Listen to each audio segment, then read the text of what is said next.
Hi, this is Jake at Canadian Cutting Edge. Today we're going to take a look at a classic, the Opinel folding knife.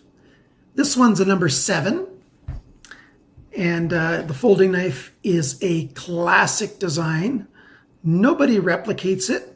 Nobody does a good job anyways with it, and I don't know of any other company that makes it with this type of opening and locking system, where they take your knife and use a slip joint hinge and then this unique barrel lock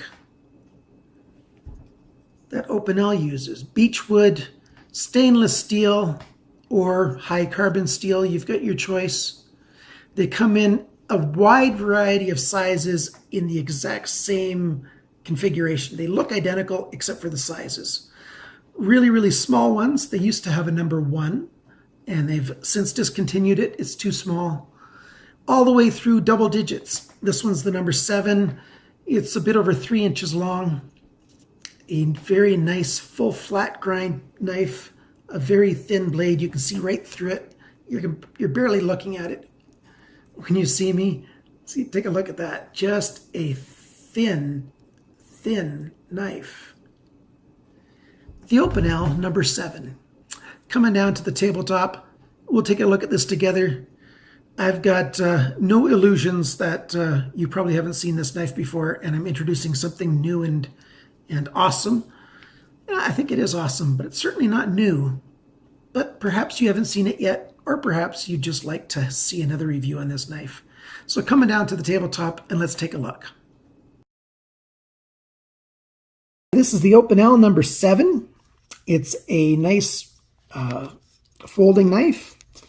It's a friction fit, but when you open it up all the way, you then turn this locking mechanism either direction, and it pinches up to the base of the blade, and it's locked in place. The blade is nice and snug. It might have a tiny bit of a wiggle. You can snug it up a little bit more, and the wiggle's gone.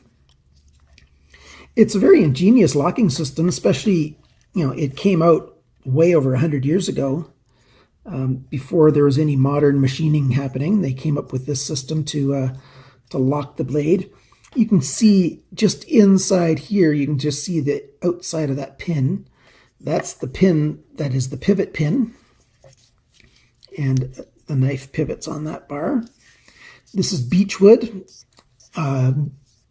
Quite a while ago, they used to also make some of their knives with pear wood. Some websites still wrongfully say pear wood.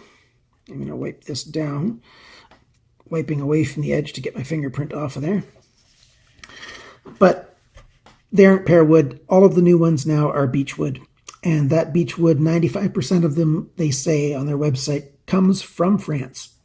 So they're using domestic products to make their knives. If your Opinel says below France, Savoy, France, if it says carbone there, carbon with an E on the end, then you've got a high carbon steel blade, in which case the metal is XC90. They're high carbon steel. Otherwise, if it does not say carbone, the vast majority of them do not, then this is a Sandvik stainless steel, Sandvik 12CR27 to be accurate on exactly what it is. It's a very light knife in that you've got a very thin blade coming to a full flat grind, coming to a very sharp cutting edge, and the small little bit of steel that's in the handle mechanism, the locking mechanism, and then this beechwood. It's only 1.3 ounces, 36 grams, and so the Opinel easily folds up, and you twist that to lock it. Right there, it's locked. You can see that ramped edge there. You lock it, put it in your pocket, and forget it. And as soon as you need a knife, you hunt in your pocket and you pull it out, and you use this bad boy, this classic bad boy. You just turn the pivot to release it. Pick your thumb pick there, open it up, and either way you turn it. If you're right-handed or left-handed, either way you turn this, tightens up the blade, The blade's nice and tight in there. You hold it in your hand. It really fits well in almost any hand. My hands are a large hand. And you get a good grip, a nice purchase. There's a nice swell there, and then comes down, and it swells up again at the back. And it's really easy to use this knife. It's very close in size and dimensions and behavior as a paring knife is. And so you can cut fruits, vegetables. You can cut light rope. You can do whittling on soft wood. Oh, sorry about that. You can whittle soft wood. You could maybe do a little bit of work on some hardwood. I would be rather careful with that, though, just because I like to have my knives last a very long time. I don't bring them to the edge of their function. I like to keep well within their, excuse me, well within what they were designed to do. So the Opinel in Savoy, France, you've got on this rotating lock, if there's your number, this one's a number 7, made in France. And they're all made in France. So you have everything from number 2 on up into the double digits. I'm not sure exactly how high it goes. I'll look that up. They used to have a number 1, but it's such a tiny little blade, they no longer make it. So if you can find a number 1, pick it up. It's a collector's item for sure. You probably won't find it in a brand new retail outlet, but you might find it in a yard sale. You might find it somewhere else. Grab it if it's a number 1. You will be doing yourself a favor and enhancing your collection quite a bit if you do that. So it's a very simple locking system. You just twist back and forth, and you twist it, and it's locked either open, or you close it, and then you twist it back this way, and now it's locked, and it's in your pocket, and it's safe and secure. It's a good-looking knife, isn't it? Nobody else makes anything that looks like it. It's just a standalone, the only one in its class. Nobody's been able to copy it well, and so, there might be the odd copy out there, but Opinel is the only one that are doing it as well as can last for over 100 years. I really like this little knife.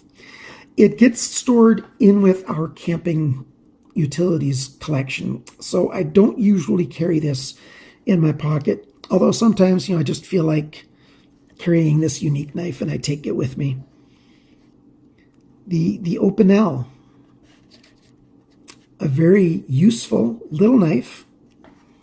Doesn't cost very much. Go to Opinel-USA if you're an American, and you can find the number 7 for $14. Or you can just look up Opinel online, and you're going to find sources all over the place to get these knives. So whatever country you're in, you should be able to find Opinels nearby to get them imported, as long as they are legal in your country, and hopefully you can get yourself one. It's not very expensive. Keep it in your collection. Just like if you're a bushman, you've probably got a Mora knife from Sweden. They're Swiss, right? Switzerland is Swiss. Sweden. My brain is not working today, but you've probably got a Mora knife if you were a bushman. You've probably got a Buck 110 if you're a folding knife collector. And I want to suggest that if you're a folding knife collector, you should probably have an Opinel or two in your collection as well as that Buck 110. It's a really nice knife that I like quite a bit. It comes in very handy.